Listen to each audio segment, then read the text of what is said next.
esté con ustedes. Proclamación del Santo Evangelio según San Mateo. En aquel tiempo Jesús dijo a los sumos sacerdotes y a los ancianos del pueblo esta parábola.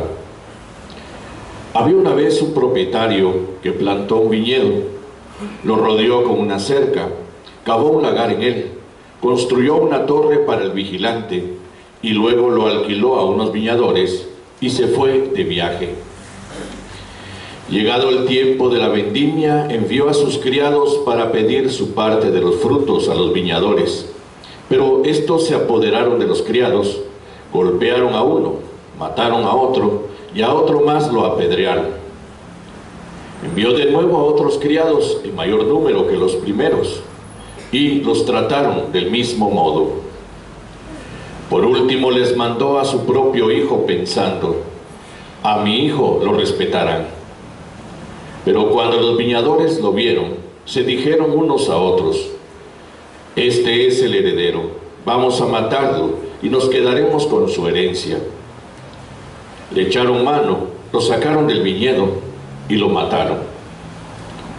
Ahora díganme, cuando vuelva el dueño del viñedo, ¿qué hará con esos viñadores? Ellos le respondieron: dará muerte terrible a esos desalmados y arrendará el viñedo a otros viñadores que le entreguen los frutos a su tiempo. Entonces Jesús les dijo: ¿no han leído nunca en la Escritura: la piedra que desecharon los constructores es ahora la piedra angular? Esto es obra del Señor y es un prodigio admirable. Por esta razón les digo a ustedes que les será quitado el reino de Dios y se le dará a un pueblo que produzca sus frutos. Palabra del Señor. Gloria a ti, Señor Jesús. Siéntense, por favor. De nuevo nos topamos con una parábola.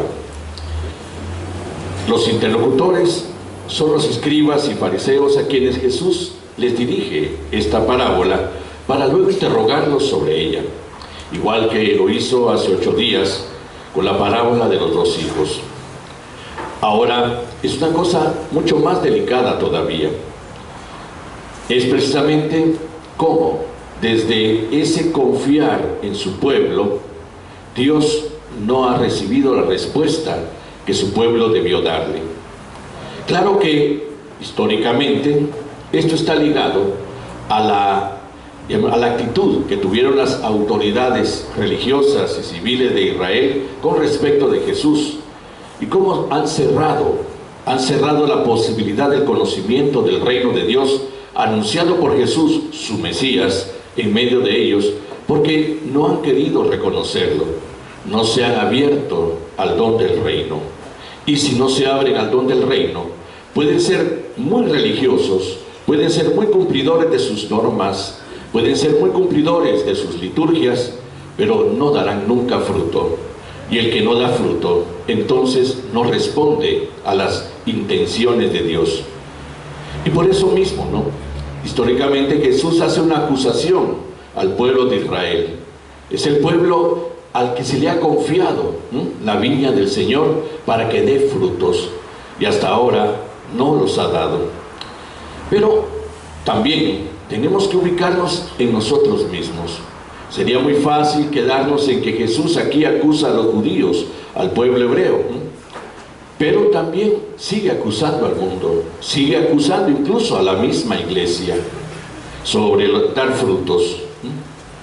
Y esta exigencia de dar frutos parte de una primera intención. El profeta Isaías hace un poema hermosísimo. Hay varios poemas de Isaías preciosos, por eso se le llama el Dante del Antiguo Testamento, El profeta Isaías habla de la viña plantada con todo amor por Dios. Mi amado tenía una viña en una ladera fértil. Hizo todo aquello que era necesario para que la viña diera frutos. Removió la tierra, quitó las piedras y plantó en ellas vides selectas. Edificó en medio una torre y excavó un lagar. Esperaba que su viña diera buenas uvas. Hizo todo lo que hay que hacer para que hubiera un fruto bueno, un fruto excelente. En el lenguaje del Antiguo Testamento, la viña, en consonancia con las culturas orientales de ese tiempo, viene a ser la representación de la esposa, ¿no? De la esposa. Hay un salmo, ¿no?, que es muy común en las bodas de nuestro tiempo, ¿no? Y ese salmo dice: tu mujer como vid fecunda en medio de tu casa, tus hijos como renuevos de olivos alrededor de tu mesa. La vid. La esposa es la viña, ¿no? La esposa es la viña, aquella que viene cuidada con amor para que dé frutos de vida, para que los hijos se conviertan en el fruto precioso del amor que se le da a la viña. Mentalidad judía y oriental, pero no deja de ser hermosa, porque esto viene trasladado a Dios. Y la figura conyugal, Dios esposo, Israel esposa, la figura de la alianza puesta en lenguaje conyugal, precisamente viene evidenciada acá. Dios como esposo es amoroso con su esposa, ¿eh? ¿Cuántas veces en el Antiguo Testamento viene evidenciado el amor de Dios por Israel, su pueblo? Dios como esposo es cuidadoso, es amoroso, hace todo aquello que tiene que hacer por su esposa, la seduce constantemente, la perdona constantemente, pero sobre todo la ama infinitamente, ¿no? Y entonces, ahora aquí viene a ser representado ese pacto, esa alianza, porque Dios hace una alianza con Israel también con un propósito. Israel tiene que ser el punto de partida de esa historia de salvación que se extenderá desde Israel a todos los pueblos, a todos los países, a todo el mundo, a todo el universo. Y entonces hay que dar frutos de esa intención de Dios. Y Dios hace su parte, Dios hace su parte, pero constata con amargura. Él esperaba que su viña diera buenas uvas, pero la viña dio uvas agrias. Y entonces dice: el Señor esperaba de ellos que obraran rectamente, y ellos en cambio cometieron iniquidades. Él esperaba justicia, y solo se oyeron reclamos. Es decir, le falló, no hubo frutos como él los esperaba. Y Dios constata con dolor, con amargura, que los frutos no vinieron, que los frutos no se dieron. Y entonces buscará quién da frutos, buscará quién da frutos. La intención de Dios en fructificar está ligada precisamente a la expansión de la salvación. Dar frutos es como nosotros descubrimos que somos instrumentos de la historia de la salvación, que en realidad nosotros, y lo decía precisamente hoy la liturgia, lo dice la liturgia, elegidos para dar frutos. Nosotros nos tenemos que sentir precisamente aquellos que somos corresponsables en la historia de la salvación. Y por eso mismo Dios ya ha hecho por nosotros aquello que tiene que hacer. Nos ha dado la vida y nos la ha dado precisamente con dones y cualidades extraordinarias para que nosotros podamos dar fruto. Pero sobre todo nos ama. Y la correspondencia del amor, ¿cómo es? La correspondencia del amor no son los sentimientos, no son las emociones humanas. Pueden estar ahí.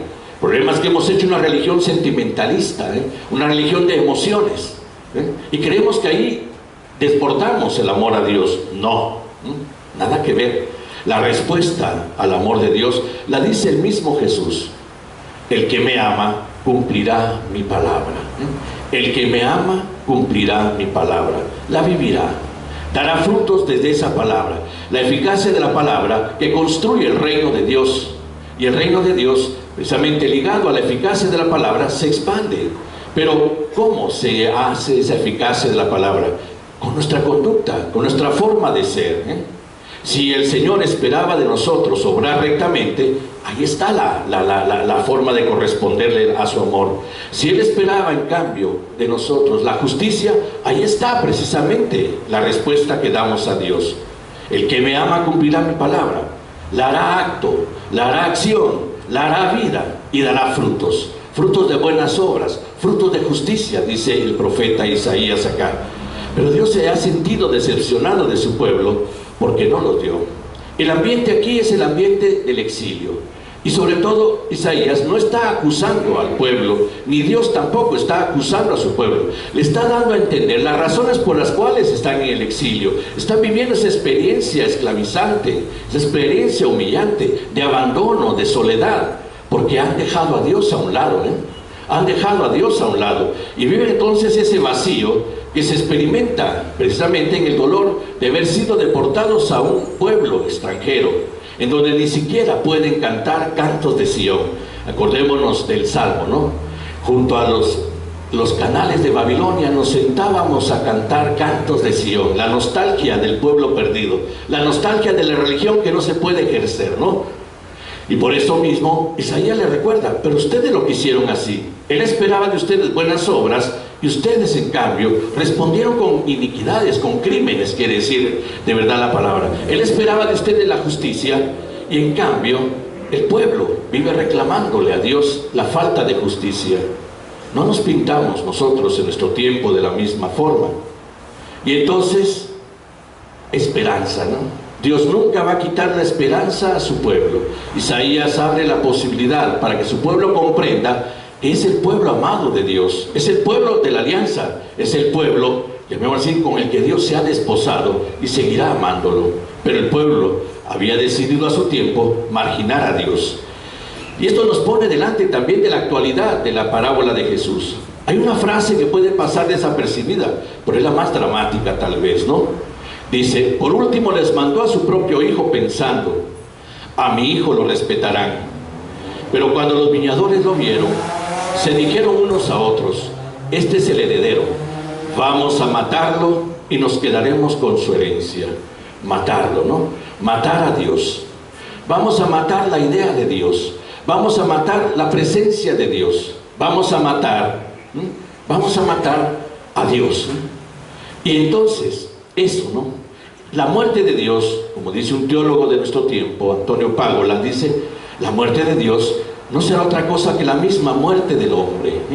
Israel vive el abandono de Dios, vive esa sensación de vacío, vive la sensación de haber sido excluido, vive la sensación de un Dios que ya no los escucha, cantan con tristeza sus propios cantos, no encuentran esperanza de salir como pueblo pequeño, humillado, esclavizado del gran imperio de Babilonia, Pero es que ellos lo decidieron, no dieron los frutos que el Señor esperaba de ellos.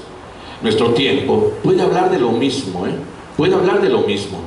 Nosotros tendríamos que pensar si no hemos terminado por matar a Dios para apropiarnos de lo de Dios. Y es que esta es la historia contemporánea, la historia contemporánea. Uno de los filósofos, y habría que conocerlo un poco más para entender toda esa maquinaria atea de nuestro tiempo, Nietzsche, en una de sus obras, La Gaia Ciencia, habla de un loco que va gritando por las calles, hemos asesinado a Dios. Tú y yo hemos asesinado a Dios, dice el loco, hemos roto la cadena que unía la tierra con el sol. Ahora, ¿cuál será el destino de la tierra? ¿Cuál será el oriente de la tierra? ¿Cómo llegará a su destino? Hemos asesinado a Dios. Y Nietzsche, precisamente en ese tiempo, habla de un Dios que en realidad nunca existió. Todo está sujeto a las manos del hombre. Pero nos hemos dado cuenta cómo, cuando todo queda sujeto solamente al capricho y antojo del ser humano, los resultados, serán los frutos que Dios espera. Serán los frutos que Dios espera. Veamos la historia contemporánea. No es para ponernos fatalistas, ni llegar también a las ridiculeces de una falsa interpretación del Apocalipsis de acuerdo al fin del mundo y qué sé yo, no. Porque eso no nos ayuda en nada, no nos hace reaccionar como deberíamos de reaccionar. Somos la viña del Señor, la iglesia. Lo que era Israel ahora es la iglesia. Pero la iglesia debe dar frutos. Y debe dar frutos precisamente desde esa correspondencia al amor.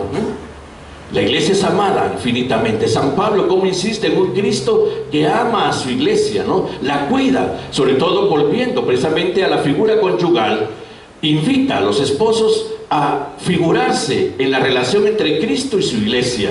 Y como Cristo es aquel que cuida a su iglesia, la mantiene joven, dice, inmaculada, la presenta siempre hermosa, Cristo ama a su iglesia. Pero si la iglesia no ama a Cristo, ¿qué frutos va a dar? Es que, iglesia, somos los bautizados, Ahorita, miren la polémica que se ha desatado, precisamente porque, por X o Y motivo, el nuncio apostólico aparece fotografiado al lado del alcalde de la ciudad, ¿no? Por otro lado, Monseñor Bian atacado por haber hablado de acuerdo precisamente al clamor popular, Claro que se ha reivindicado una bonita columna el día de ayer. Pero vean la confusión que genera, porque hoy leía precisamente a un columnista ubicando toda la iglesia en la figura del nuncio. No vamos a criticar ni a juzgar aquí al nuncio, no es esa la intención, porque también él cumple con funciones diplomáticas.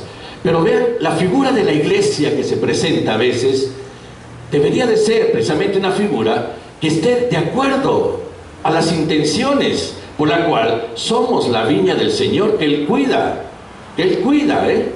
Y entonces quienes nos ven desde fuera aprovechan cualquier situación para presentar la iglesia de acuerdo a su capricho y antojo, y a veces con una verdad parcial, ¿no? Como sucede a veces también en algunos periodistas, Pero entonces, ¿qué es nuestra responsabilidad?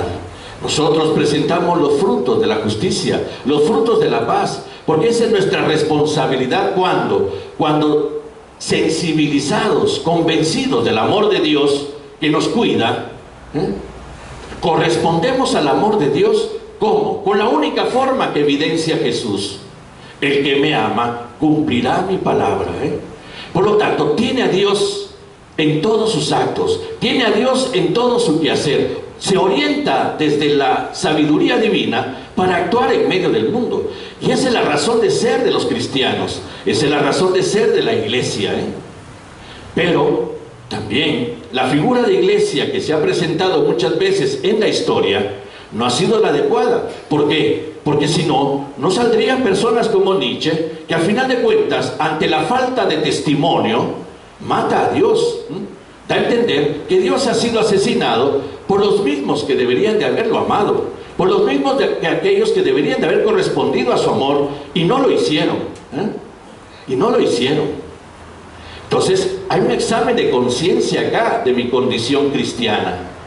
Yo presento al Dios vivo. ¿Cómo lo presento? En las alabanzas exultantes del triunfo del Rey de Reyes y Señor de Señores, el poderoso de aquí, poderoso de allá. No, esos son emociones, esos son sentimentalismos. Y Jesús nos dijo: me amarán con sus emociones o sus sentimentalismos. No, me amarán cumpliendo mi palabra, para que la palabra dé fruto. Desde la confianza en la eficacia de la palabra se da el fruto que la sociedad busca, de esta sociedad llamada iglesia, que es la viña amada del Señor. Pero no es que también muchos de nosotros hemos asesinado a Dios. Y es que esa es la pregunta. Somos los que hemos querido decir: matemos al Hijo y nos quedamos con todo. Y entonces miren nuestra historia. La historia sigue reclamando justicia, la historia sigue reclamando paz, la historia sigue reclamando un tiempo distinto. Es el mundo en donde la presencia de Dios no es testimoniada como debe ser. No es testimoniada como debe ser. Y claro, entonces, ante la falta de fruto, también habrá un interrogante sobre aquella sociedad destinada a dar fruto. Una confusión de identidad que muchas veces genera el abandono, genera el rechazo. Y eso hablando de nosotros, los que decimos creyentes en Dios, de los que decimos que nos sentimos amados y queremos amarlo. Imagínense de los alejados, que tal vez podrían ver en nosotros el testimonio para acercarse. Y el testimonio para acercarse no es la amenaza del infierno, ni es la amenaza de castigos divinos, ¿no? No, el testimonio para acercarse es como el fruto que da esta viña del Señor llamada iglesia es también procuradora de justicia, de paz, de un bien común, de una sociedad distinta en medio del mundo. Ese es el fruto que se busca. Entonces habría que descubrirnos en nosotros de acuerdo a nuestra correspondencia a Dios. de verdad correspondemos al amor de Dios como Él nos pide que le correspondamos, porque entonces también, como el loco de la Gaia Ciencia de Nietzsche, estaremos gritando en las calles: hemos matado a Dios, tú y yo lo hemos asesinado, ¿eh? ¿Y hacia dónde va el mundo? El mundo sin Dios no va a ninguna parte, ¿eh? Lo estamos comprobando, y sería repetitivo evidenciar en qué cosas, porque las vemos con claridad, ¿eh? Una ciencia sin Dios es una ciencia que destruye, ¿eh? Una ciencia con Dios está al servicio del bien de los demás. Una política sin Dios es una política que destruye. Una política con Dios es una política al servicio del bien común, ¿eh? Y entonces, toda actividad humana, orientada desde la sabiduría divina, que es la palabra donada para construir el reino de los cielos, y que es eficaz desde la fe, desde la confianza, desde la coherencia de vida de los que viven, es precisamente esa sabiduría que permite que la acción de todo cristiano en medio de la sociedad dé frutos positivos. Y entonces tal vez la queja de Dios desde el profeta Isaías sería distinta, ¿no? Él esperaba que obraran rectamente, pues obramos rectamente, muy bien. Él esperaba que hubiera justicia, ¿eh? Pues construimos justicia, ¿por qué no? Por eso es necesario reencontrarnos con Dios, ¿eh? Pero no reencontrarnos desde los sentimentalismos religiosos con Dios, reencontrarnos con Dios desde la vida, desde el don de la vida, desde esa vida que precisamente Él nos ha querido dar, ha querido participarnos, para que nosotros entonces podamos descubrirnos amados y en la capacidad y en la posibilidad de corresponder al amor, ¿eh? De corresponder al amor. Y entonces ahí es donde precisamente se da el fruto que el mundo espera de esta sociedad llamada iglesia, que habla de Dios, que habla de Dios, que lo defiende a capa y espada cuando se trata de cosas de argumentos doctrinales y de argumentos dogmáticos, ¿eh? Pero que en realidad a veces no ha sabido dar el testimonio de vida que produce los frutos en medio de la sociedad. Ahora sería triste que como Israel, también Jesús nos diga a nosotros: pues les será quitado a ustedes el reino de Dios y se les dará a otros que den fruto. Ante la negativa del fruto donde Dios lo espera, en su infinita sabiduría, Dios sabrá hacer y sabrá dar las cosas a quien dé fruto, ¿eh? Y ahí es donde nos admira cómo personas que a veces ni siquiera nos imaginamos que pudieran ser buenas, lo son, ¿eh? Incluso ateos. Ya la vez pasada hablamos de esto acá, ¿no? Y yo mismo tuve una experiencia tan fuerte que para mí me habló más de teología que los 4 años que hice de teología en Roma, ¿eh? Una experiencia con un ateo que amaba, que servía, que era sensible a las dificultades de los demás, y ni siquiera yo lo había hecho, ¿no? Entonces, ahí es donde tenemos que pensar. Primero, no somos exclusivos, no somos exclusivos. Es decir, la exclusividad que a veces hacemos de Dios, la apropiación abusiva de Dios de las religiones, son la forma de matarlo, ¿eh? Porque es la forma de apropiarse abusivamente de la viña sin que sea nuestra. El protagonista seguirá siendo Él, el centro de la acción seguirá siendo Él, la razón de amar seguirá siendo Él, la razón de actuar seguirá siendo Él. Y cuánto religioso de nuestro tiempo se ubica en el plano de apartar a Dios para aprovecharse de Dios y ser Él el centro de la atención para fines y para objetivos muchas veces alejados de la intención divina, ¿eh? Entonces, es un día de revisión, pero no de falta de esperanza y no tampoco de desasosiego. Israel escucha la voz del profeta Isaías, y la escucha en el exilio, la escucha en el dolor, la escucha en la angustia, la escucha en la tristeza, en la depresión, ¿eh? La escucha en la idea de que no hay salida, que no hay esperanza, ¿eh? Pero Isaías le hace ver: pero es que tú lo hiciste así, tú te apartaste de Él, tú no le correspondiste al amor, pero Él te ama, ¿eh? Y esa certeza sigue siendo para nosotros, porque Dios nunca, si podemos usar este término, perderá la esperanza sobre nosotros, porque su obra es una obra buena y nosotros somos el culmen de su obra. No dice el Génesis que cuando hizo al ser humano lo hizo muy bien, y ese superlativo Está ligado precisamente a la semejanza con Dios. Entonces, lo que Dios ha hecho, lo ha hecho bien, lo ha hecho funcional, pero Dios confía en nosotros. Miren, cuando Jesús narra la parábola, dice: había una vez un propietario que plantó un viñedo, lo rodeó con una cerca, cavó un lagar en él, construyó una torre para el vigilante, luego lo alquiló a unos viñadores y se fue de viaje, se fue. Antes había un triangulote con un ojo, ¿no? Dios te ve. Es todo lo contrario, ¿eh? Dios confía en nosotros y por eso nos ha iluminado con su palabra por medio de Jesús, para que precisamente nosotros seamos capaces, desde esa palabra y desde la eficacia que tiene en nuestro corazón, en nuestra vida, construir precisamente el fruto que Él espera de su viñedo. Pero no está encima castigando, premiando como pensaban los judíos, y tristemente piensan muchos cristianos todavía, ¿no? Dios está confiando en nosotros, porque sabe que nos hizo capaces de llevar adelante el trabajo de la viña. Ahora somos nosotros los corresponsables con Dios en esto, ¿eh? ¿Y de dónde puede surgir nuestra fuerza? De saber que Dios nos sigue amando infinitamente, que Él sigue esperando en nosotros, que Él en realidad sabe que somos capaces de hacerlo, y que solo muchas veces nos falta la docilidad, la apertura a su sabiduría para poder hacer la vida en nosotros. Y así, desde una sociedad tan grande como la sociedad de la iglesia, grande digo porque somos 1,000 y pico de millones de gentes, ¿no?, en medio del mundo, llamados iglesia, podamos presentar un signo positivo, un signo alternativo del bien en medio de este mundo que busca respuestas, que por la lejanía de Dios vive la experiencia del vacío, ¿no?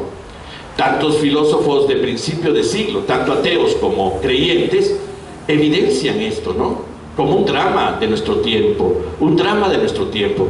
Marcuse decía que la ciencia sin Dios va haciendo del mundo una especie de fábrica gigantesca, ¿eh? Pero otro sociólogo y ateo, que es interesante, judío, Levi Atrak, dice precisamente que ahora el hombre se parece más a una máquina que al hombre, ¿eh?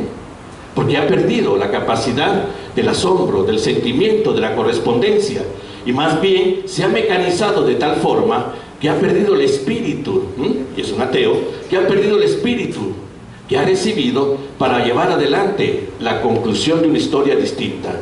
¿Nos pintamos en eso nosotros? No lo creo. Somos de los que sí, día a día, intentamos corresponder a Dios desde esa forma en que Él nos pide ser correspondido. El que me ama cumplirá mi palabra, y el que vive la palabra da fruto en medio del mundo. Vamos a confirmar nuestra fe.